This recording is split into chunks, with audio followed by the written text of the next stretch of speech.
malabo lang po ang mata ko, ngunit ang aking isip kailan po ay hindi maglalabo sa pagkikipaglaban.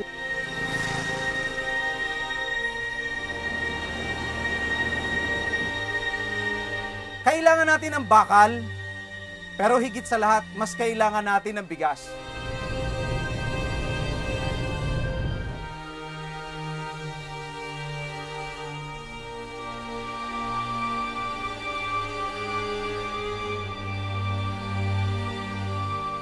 The province of Palawan, known and admired all over the world for its emerald waters, enchanting islands, and pristine beauty. Palawan is recognized internationally for its rich biodiversity. It is home to the country's last remaining stretch of old-growth forest, where hundreds of endemic flora and fauna are known and yet to be discovered by science. Some of these species can help unlock solutions to disease and climate change. Palawan is a designated Man and Biosphere Reserve by the United Nations. There are close to 354 mining applications and permits in Palawan, and at least 200 of these overlap with the protected areas. Mining companies suggest that this is the solution to the country's poverty problem. However, economic improvement and quality of life have yet to be seen in this province, and the costs of mining have been very high. Ito ngayon pa lang natispitan lang nila yung bukal diyan, tuyo na kagad eh. Tispit pa lang yon. Ay paano kaya yung kung bualin yung kabundukan na yan?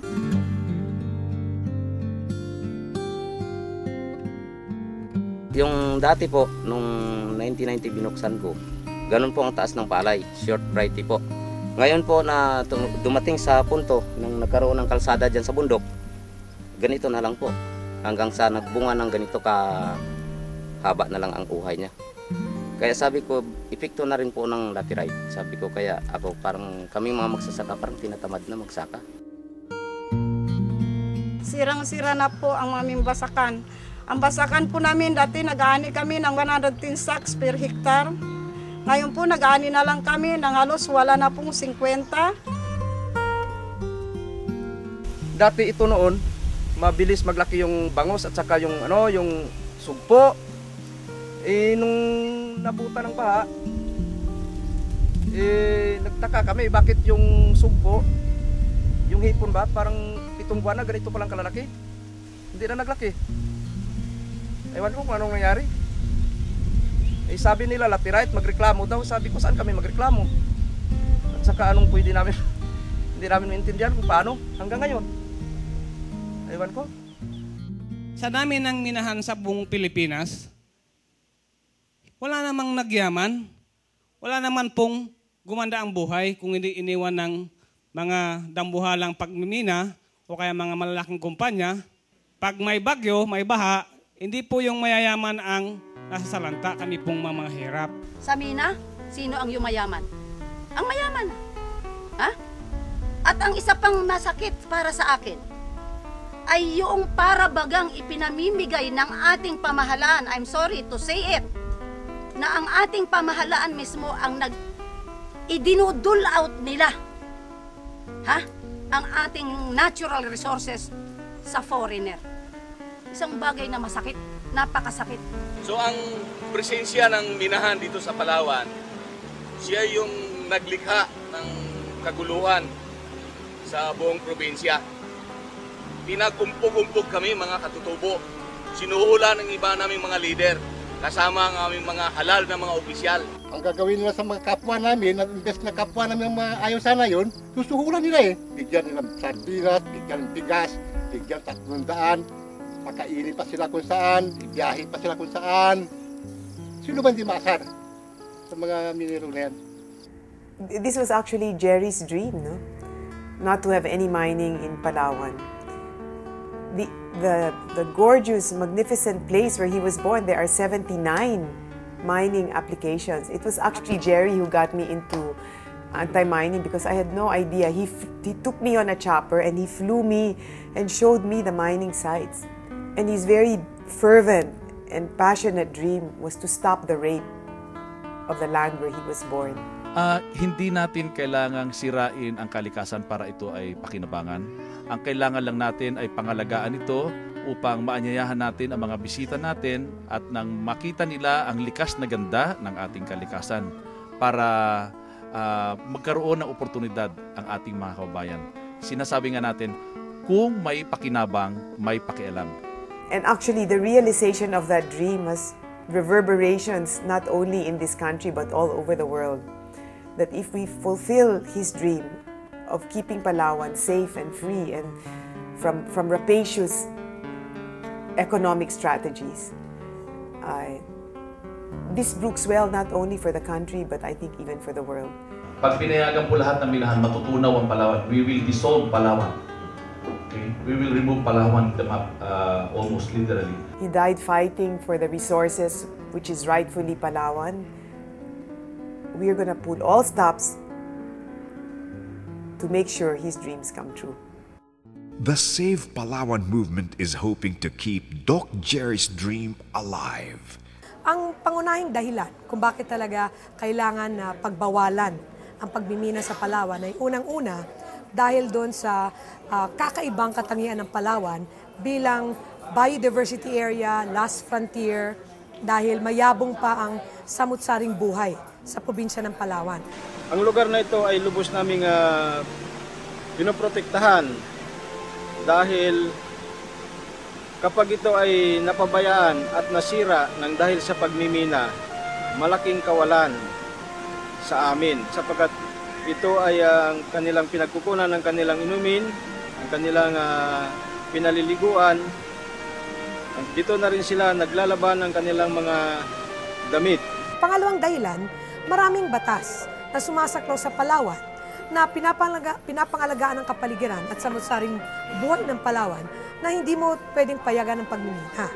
Yung pangatlo, sa karanasan ng Palawan, mas masama pang epekto ng pagmimina kaysa benepisyo o bentahan na nakukuha namin. Nakitaan na nga natin ng masamang epekto yung pagmimina na ito na kung saan marami ng laterite yung pumasok sa aming sakahan at yun po ay nakapinsala na sa aming mga ani na kung saan binaba ng gusto ang aming mga ani sa aming mga sakahan.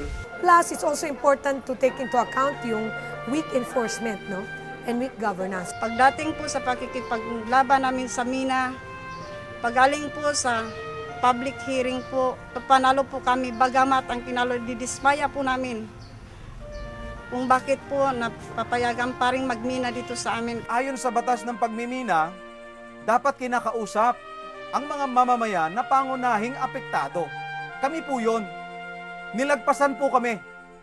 Naniniwala kaming kumita na ang ibang nasa posisyon. Pero kaming mga mamamayan, kami na mga magsasaka na nagpo-provide ng pagkain ng Pilipinas, binabaliwala. 50% ng supply ng pagkain ng Metro Manila galing sa Palawan at Puerto Princesa. Which means kung meron 12 million Pilipinos sa Metro Manila, 6 million yung pinapakain ng Palawan at Puerto. So once na masira yun, hindi lang ang Palawan ang magsasuffer, kundi maging ang Metro Manila. The Save Palawan movement's 10 million signature campaign aims to push for the strict observance of environmental and mining laws. Sana maintindihan naman ninyo yung aming sitwasyon. Dahil kami, mga katutubong Palawan, ay wala na pong ibang lugar. Dito lang po sa Palawan. Kaya, kahit ano po mangyari, hindi po kami susuko. Itutuloy po namin yung laban. Protect the rights of local and indigenous people. Kung sa pagmimina, ako, ayaw na ayaw ko. Dahil nakapagtapos din mga anak ko dahil sa pagsasaka, bakit hindi na lang hayaan na lang yung kabundukan na gano'n na lang? Sabi nila sa amin, bakit may cellphone kami? Bakit may sasakyan kami? Lahat yan ay galing sa pagmimina. Sabi nila, huwag na kayong gumamit ng cellphone. Tatanggapin ko ang hamon nila. Pero, huwag din kayong kakain ng produkto ng mga magsasaka. Hahamunin ko kayo sa 1 buwan. Titingnan natin kung sinong mamamatay sa atin na dilat ang mata. Labis-labis na problema ang dinudulot po ng pagmimina sa amin. Kasi po karamihan po dito sa Kalatigas, ano lang po, pangingisda at saka pagbabasakan yung kinabubuhay. Kaya alam ko rin po na marami rin pong kabataan yung nahihirapan. Dahil sa pagmimina po. Kaya po, sama-sama po natin pigilan yung pagmimina para na rin po sa kinabukasan nating mga kabataan. To push for sustainable economic development and keep Palawan's precious biodiversity intact. The fight to save Palawan is every Filipino's fight. It is a fight for the country's last frontier. It is 10 million voices strong, a clear message to the world that Filipinos care. No to mining in Palawan. No to mining in Palawan. No to mining in Palawan. Maldita mo na minado Palawan. Hindi ko na minado Palawan. Huwag ako na mag-irog. Hindi namin gustong minado sa Palawan.